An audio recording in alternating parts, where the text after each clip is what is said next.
మరిన్ని వీడియోల కోసం సబ్స్క్రైబ్ చేసుకోండి. అదేవిధంగా పక్కనే ఉన్న బెల్ ఐకాన్ని క్లిక్ చేసి వీడియో నోటిఫికేషన్స్ని పొందండి. Hi friends, Telangana RTC JAC వారు సమ్మె కొనసాగించాలని నిర్ణయం తీసుకోవడం జరిగింది. దీనిపైన తెలంగాణ ప్రభుత్వం ఎవరైతే ఈరోజు సాయంత్రం 6 గంటల లోపు విధుల్లో చేరుతారో వారినే ఆర్టీసీ ఉద్యోగులుగా పరిగణిస్తాం, చేరని వారిపైన వేటు తప్పదు అని చెప్పేసి హెచ్చరించడం జరిగింది. అయితే తెలంగాణ ఆర్టీసీ జేఏసీ వారు ప్రభుత్వ బెదిరింపులకు భయపడేది లేదు, సమ్మె కొనసాగిస్తామని చెప్పడం జరుగుతుంది. సో ఇక పూర్తి వివరాలు ఈ వీడియోలో తెలుసుకుందాము. సో రాకుంటే వేటే అని ప్రధాన హెడ్డింగ్ ఇవ్వడం జరిగింది. సమ్మెపై ప్రభుత్వ తీవ్ర నిర్ణయం, నేటి సాయంత్రం 6 గంటల్లోగా విధుల్లో చేరాలి, వస్తేనే ఆర్టీసీ ఉద్యోగులుగా పరిగణిస్తాం, రాని వారిపై వేటే, ఇకపై చర్చలు ఉండవు, పండుగ వేళల్లో సమ్మెపై సీఎం ఆగ్రహం. సో ఆర్టీసీని విలీనం మా విధానం కాదు, బస్సులు ఉద్యోగులకు రక్షణ కల్పిస్తామని మంత్రి పువ్వాడ మరి చెప్పినట్లుగా తెలుస్తుంది. సో శుక్రవారం రాత్రి మీడియాతో మాట్లాడుతున్న మంత్రి పువ్వాడ సంబంధించినటువంటి ఫోటో కూడా మనకి ఇక్కడ చూడొచ్చు. సో నెక్స్ట్ ఇక వివరాల్లోకి వెళ్తే, ఆర్టీసీ సమ్మెపై తెలంగాణ ప్రభుత్వం తీవ్రంగా స్పందించింది. సమ్మెను వీడి విధుల్లో చేరాలని, లేదంటే వారిపై వేటు తప్పదని హెచ్చరించింది. శనివారం సాయంత్రం 6 గంటల లోపు ఆర్టీసీ డిపోల్లో రిపోర్టు చేయాలని, అలా చేయని వారిని ఆర్టీసీ ఉద్యోగులుగా పరిగణించబోమని స్పష్టం చేసింది. తమంతట తాముగా ఉద్యోగాలు వదిలిపెట్టిన వారిగా గుర్తించాలని ప్రభుత్వం నిర్ణయించింది. విధుల్లో చేరి బాధ్యతలు నిర్వహిస్తున్న కార్మికులకు పూర్తి స్థాయిలో రక్షణ, ఉద్యోగ భద్రత కల్పిస్తామని పేర్కొంది. విధుల్లో చేరని వారిని తిరిగి ఉద్యోగంలో చేర్చుకోవద్దని ప్రభుత్వం నిర్ణయం తీసుకుంది. ఇకపై కార్మిక సంఘాల నేతలతో ఎలాంటి చర్చలు జరపొద్దని ప్రభుత్వం నిర్ణయించింది. చర్చల కోసం ఏర్పాటు చేసిన త్రిసభ్య కమిటీ రద్దయిపోయింది. ఆగమేఘాల మీద రవాణా శాఖ కమిషనర్గా సందీప్ సుల్తానియాను నియమించింది.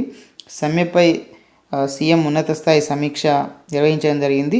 సో ఢిల్లీ పర్యటన ముగించుకొని హైదరాబాద్ చేరుకున్న ముఖ్యమంత్రి కేసీఆర్ గారు ప్రగతి భవన్లో ఆర్టీసీ సమ్మెపై సమీక్ష నిర్వహించారు. రవాణా శాఖ మంత్రి పువ్వాడ అజయ్, ఎంపీలు కేకే, నామ నాగేశ్వరరావు, కొత్త ప్రభాకర్ రెడ్డి, బండా ప్రకాష్, రంజిత్ రెడ్డి, ప్రభుత్వ సలహాదారు Rajiv Sharma, CS SK Joshi, DGP Mahender Reddy, additional DGP Jitender, senior అధికారులు సోమేష్ కుమార్, సునీల్ శర్మ, రామకృష్ణారావు, నర్సింగ్రావు తదితరులు పాల్గొన్నారు.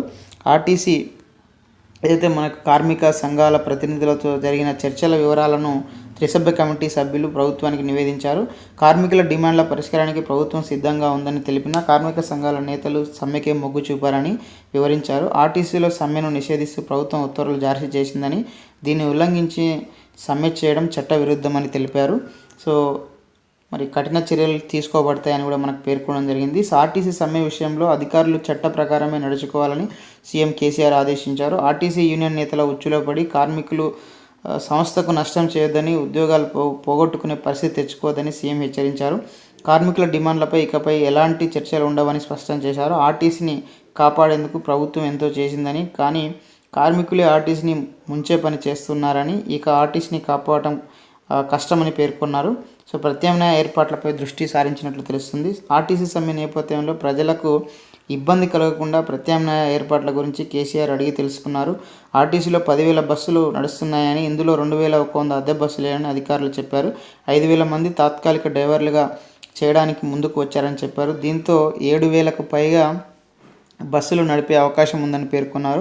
ఆర్టీసీలో మైలేజ్ అయిపోయిన 2,600 బస్సుల స్థానంలో అద్దె బస్సులు తీసుకోవాలని సీఎం ఆదేశించారు. ఇతర రాష్ట్రాల నుంచి బస్సులు తెప్పించాలని, రాష్ట్రంలోని ఆటోలు, జీపులు, ప్రైవేట్ వాహనాల ఆపరేటర్లపై ఉదారంగా ఉండాలని మరి చెప్పారు. సో కార్మికులు ఆలోచించుకోవాలని చెప్పేసి మంత్రి పువ్వాడ మరి కోరినట్లు తెలుస్తుంది. సీఎంతో సమావేశం అనంతరం మంత్రి పువ్వాడ అజయ్ కుమార్, రవాణా శాఖ ముఖ్య కార్యదర్శి సునీల్ శర్మతో కలిసి ఖైరతాబాద్ ఆర్టీఏ కార్యాలయంలో మాట్లాడుతూ, ఏపీ ప్రభుత్వం విభజనకు ముందే 5 ఏళ్లలో 1,600 కోట్లు కేటాయిస్తే, తాము విభజన అనంతరం 5 ఏళ్లలో 3,300 కోట్ల ఆర్థిక సాయాన్ని అందించాం.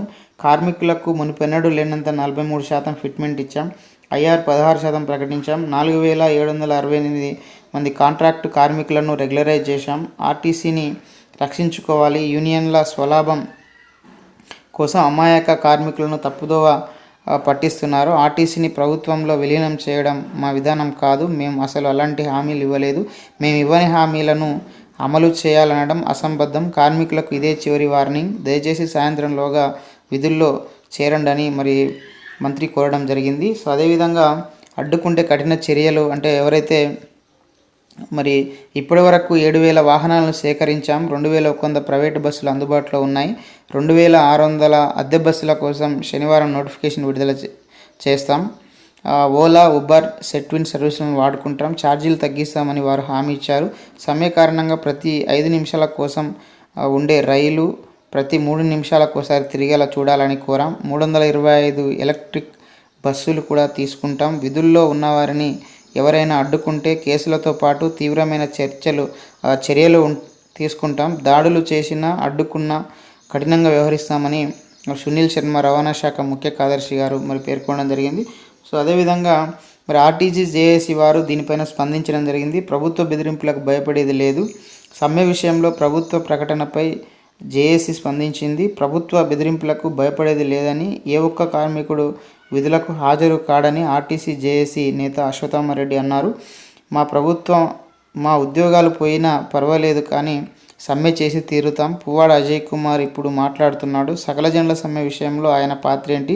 తెలంగాణ కోసం మేము ఉద్యమం చేశాం, దేనికి భయపడేది లేదు అని స్పష్టం చేసినట్లు తెలుస్తుంది. సో ఇది ఫ్రెండ్స్, మరి తెలంగాణలో ఆర్టీసీ చేసినటువంటి సమ్మె, దానిపైన ప్రభుత్వం స్పందించిన తీరు, సో ప్రభుత్వం చేసినటువంటి హెచ్చరికలపైన తెలంగాణ ఆర్టీసీ జేఏసీ వారు మరి సంబంధించినటువంటి అప్డేట్ సమాచారం. సో ఈ వీడియో మీకు నచ్చితే లైక్ చేయండి, షేర్ చేయండి. ఇలాంటి మరిన్ని వీడియోలను పొందడం కోసం మన యొక్క యూట్యూబ్ ఛానల్ వెంకట్ బిటిని సబ్స్క్రైబ్ చేసుకోండి. Okay friends, thanks for watching this video. Bye, have a nice day.